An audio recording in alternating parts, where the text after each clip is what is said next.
পুরসুরা বিধানসভা জুড়ে জোর কদমে প্রচারে নেমেছেন তৃণমূল কংগ্রেস প্রার্থী পার্থ হাজারি। শুরু থেকেই তার প্রচারে দেখা যাচ্ছে এক ভিন্ন ধরনের মানবিকতা ও অভিনবত্ব, যা ইতিমধ্যেই এলাকার মানুষের নজর কেড়েছে। আজকে প্রচার করেন হরিণখোলা 1 নম্বর গ্রাম পঞ্চায়েতের কাদিপুর গ্রামে। প্রচারের মাঝেই তিনি কখনো পৌঁছে যাচ্ছেন অসুস্থ মানুষের বাড়িতে, খোঁজ খবর নিচ্ছেন তাদের শারীরিক অবস্থা, আবার কখনো জনসংযোগের সময় সাধারণ মানুষের পায়ে হাত দিয়ে প্রণাম করে আশীর্বাদ নিচ্ছেন, যা রাজনীতির ময়দানে এক ব্যতিক্রমী ছবি তুলে ধরছে।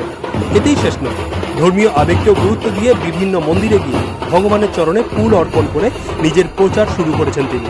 সব মিলিয়ে মানবিকতা, নম্রতা ও জনসংযোগের এক ভিন্ন বার্তা তুলে ধরছেন পার্থ হাজারি।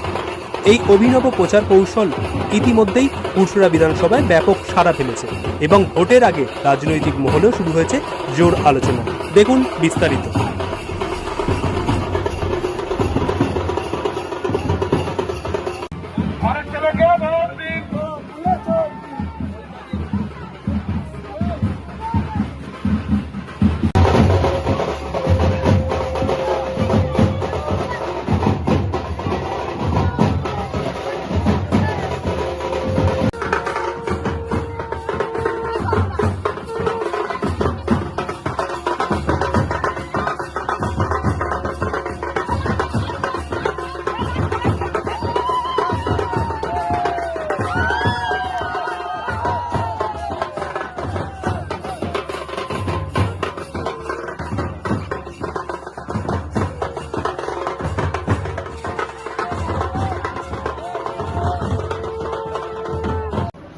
দিদি শরীর খারাপ।